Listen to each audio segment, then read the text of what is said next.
na-miss niyo ba si Madam Butterfly? So, nandito na naman ulit ako para magbigay ng kaalaman tungkol sa paru-paro. So, ngayong araw na to, dahil ang tagal kong hindi nag-vlog kasi nga, pumunta tayo ng ibang bansa, nakipagsapalaran doon. So, nandito na ako ngayon. So, papakita ko ulit sa inyo yung mga alaga kong caterpillar. Pero sa ngayon, wala na po akong butterfly house kasi nasira ng bagyo. Pero, hanggang sa ngayon, nag-aalaga pa rin ng paru-paro. So, tingnan nyo. Dito sa harap ng bahay namin, kusang pumupunta yung mga paru-paro dito para mangitlog. So, ayan. Meron ako ditong caterpillar. So, hinahayaan ko na lang sila mag-pupa at maging butterfly dito sa garden ko. So, ito yung Demolius butterfly. At meron akong ipapakita sa inyo. Dito mismo siya nag-hatch sa aking terrace.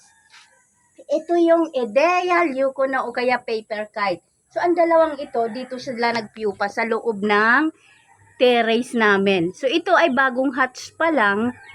Ayan, kaya hindi pa sila lumulipad.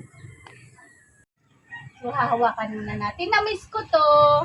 Namiss ko ang pag-aalaga ng butterfly. Ayan. So, Edea leucona. So, ang lifespan niya, umaabot siya ng 1 month.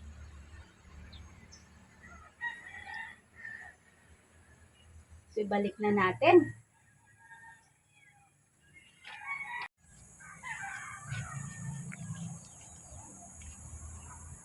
Wala, maghahanap tayo ng caterpillar. Wala na. Kahapon man, nandito ba yan eh? Wala na siya. Ito yung host plant ng Edea leucona. So, kahapon, meron pa ditong caterpillar. Pero sa ngayon, wala na. Siguro magpupupa na sila. Kasi, pag malapit na silang magpupa, umaalis sila dito sa host plant. Wala na eh. So, ayan, yung nasa santol na yan, yan yung host plant ng Edea leucona.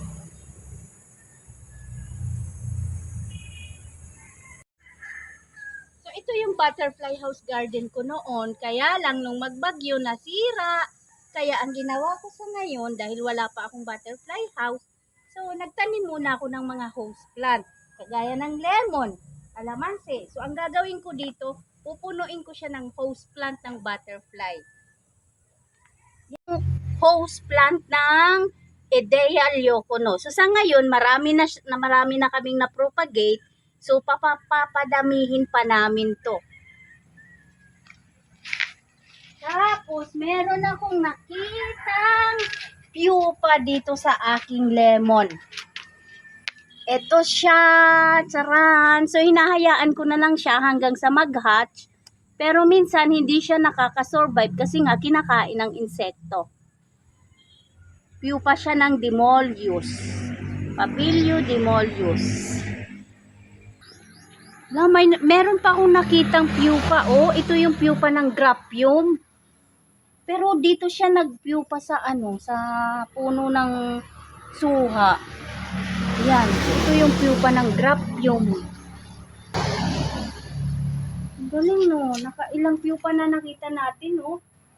Dito lang talaga siya sa paligid.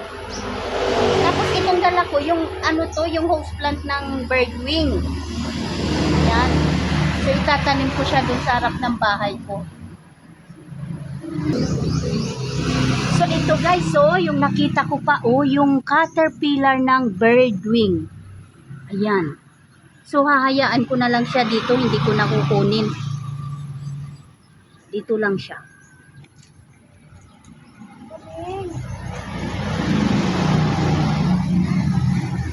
At isa pang pahabol, mga guys. So meron akong ipapakita sa inyo. So tingnan nyo to. Merong nakasilip sa akin. Hi! Kumusta? So, merong nangitlog dito sa halaman namin. So, ngayon, nagpiupa na siya. Ay, nagpiupa. Ayan, nagpiupa na daw yung ibon. So, ayan, naghatch na yung itlog ng ibon. So, ang tawag nito sa amin ay parago. Ayan, hindi. O, ngayon, di ba? Hindi lang butterfly yung nandito sa garden ko, pati ibon. Ayan, so binibigyan ko sila ng tubig, pinapainom ko. Aalagaan ko siya pag ano na, malaki na. Kwak, kwak, kwak, kwak, kwak, kwak, kwak.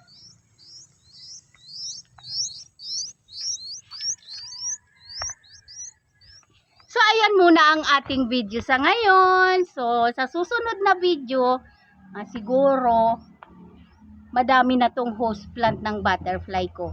So, kung na-miss nyo ako, panoorin nyo yung aking video kasi ang tagal kong hindi nag-upload.